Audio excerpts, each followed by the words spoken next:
Assalamualaikum warahmatullahi wabarakatuh. Hai semuanya, selamat datang di video edukasi kami tentang sintesis protein, transkripsi, dan translasi. Tahukah kalian, setiap detik di dalam tubuh kita berlangsung ribuan proses pembentukan protein, mulai dari enzim, hormon, hingga struktur sel, dan semua itu berawal dari informasi genetik di dalam DNA. Video ini dibuat oleh Dinda Aswadita, Devina Volya Putri, Kartika Zuli Dwi Pratiwi, Zakia Hatna Zulfa, Tommy Saputra, dan Nabila Hafiza. Protein merupakan molekul penting yang terdapat di setiap sel makhluk hidup. Molekul ini memiliki berbagai fungsi vital seperti bertindak sebagai enzim yang mempercepat reaksi biokimia, hormon yang mengatur proses fisiologis, komponen struktural pembentuk jaringan, serta pengatur berbagai jalur metabolisme dalam tubuh. Pembentukan protein berawal dari informasi genetik yang tersimpan di dalam DNA, yang berperan sebagai cetak biru bagi semua aktivitas sel. Proses perubahan informasi genetik yang tersimpan dalam DNA menjadi protein dikenal dengan istilah sintesis protein.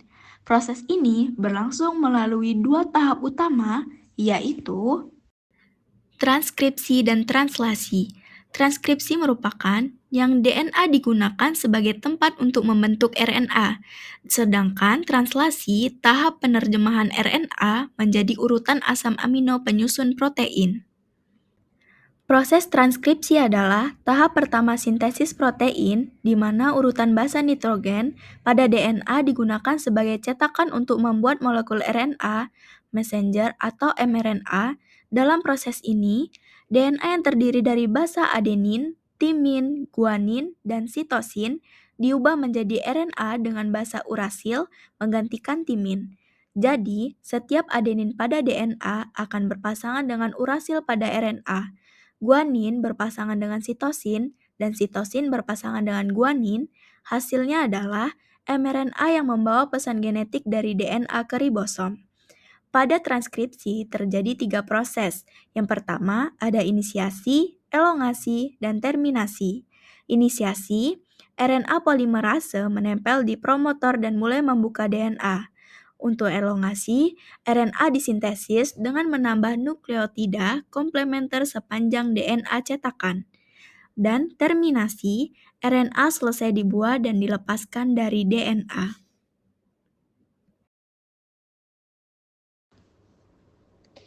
Inisiasi merupakan langkah pertama dalam proses transkripsi yang berlangsung di dalam inti sel.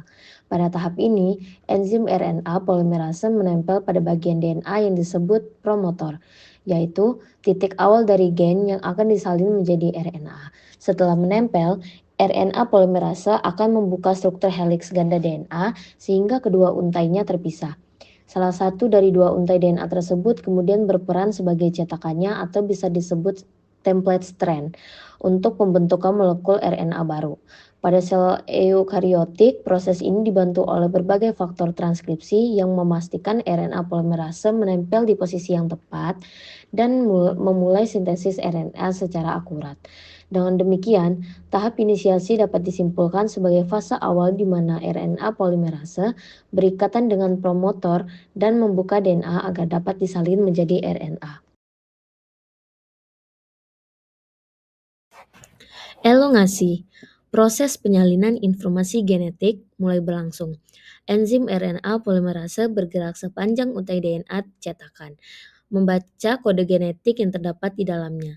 Saat berjalan, enzim ini menyusun pasangan basa RNA yang sesuai dengan urutan basa pada DNA, yaitu A pada DNA dipasangkan dengan U pada RNA, T dengan A, C dengan G, dan G dengan C.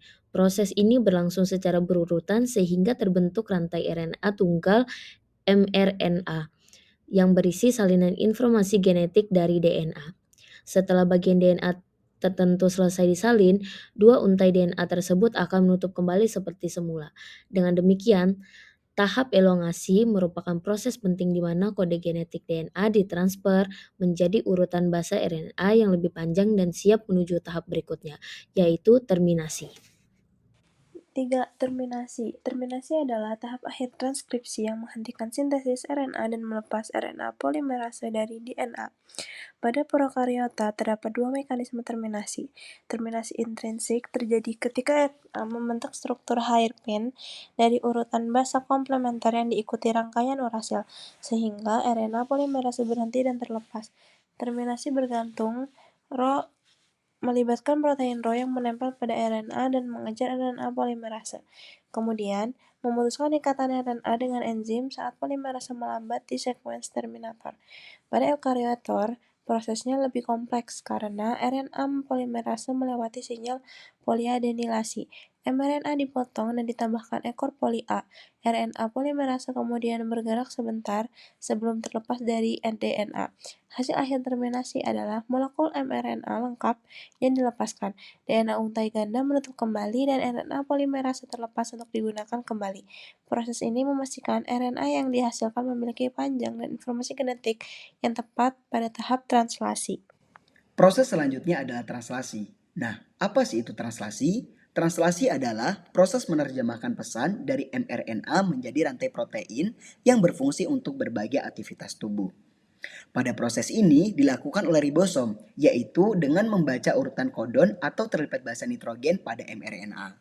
Setiap kodon memanggil asam amino tertentu yang dibawa oleh tRNA atau transfer RNA dengan antikodon yang sesuai. Asam amino ini kemudian dirangkai menjadi rantai polipeptida atau rantai protein. Pada proses ini terbagi menjadi 3 tahapan penting. Yang pertama adalah inisiasi, yang kedua adalah elongasi, dan yang terakhir adalah terminasi. 1. Inisiasi. Inisiasi merupakan tahap awal dalam proses translasi, yaitu saat ribosom mulai menyusun rantai polipeptida berdasarkan urutan kodon pada mRNA. Proses ini dimulai ketika subunit kecil ribosom 40S pada eukariot atau 30S pada prokariot berikatan dengan mRNA pada bagian yang mengandung kode inisiasi AUG. Kodon AUG ini berfungsi sebagai sinyal untuk memulai translasi dan biasanya mengkode asam amino metionin. Selanjutnya, tRNA inisiator yang membawa metionin akan berpasangan secara komplementer dengan kodon AUG di tempat yang disebut site P, peptil site, pada ribosom.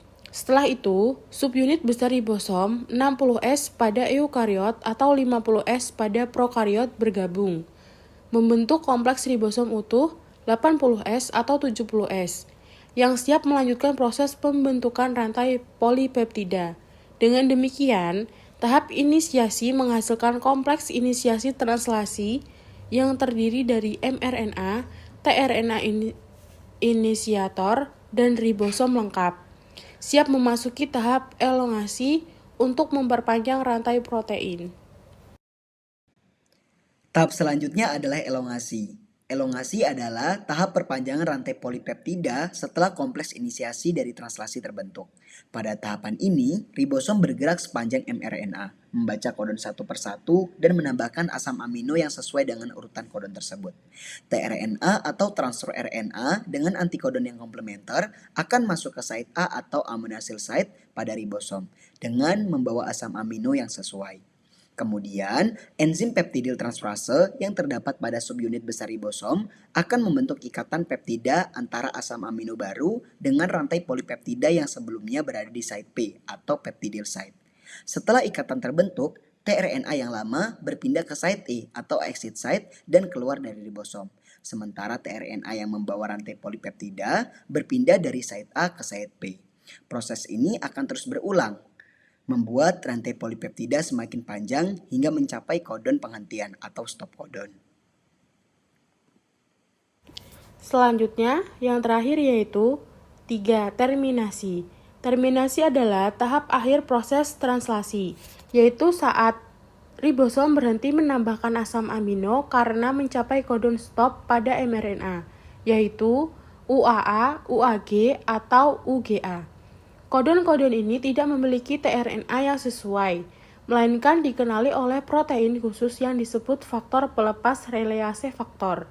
Ketika release faktor menempel pada kodon stop di site A ribosom, aktivitas enzimatik peptidil transferasi berubah, sehingga memutus ikatan antara rantai polipeptida dan tRNA di site P.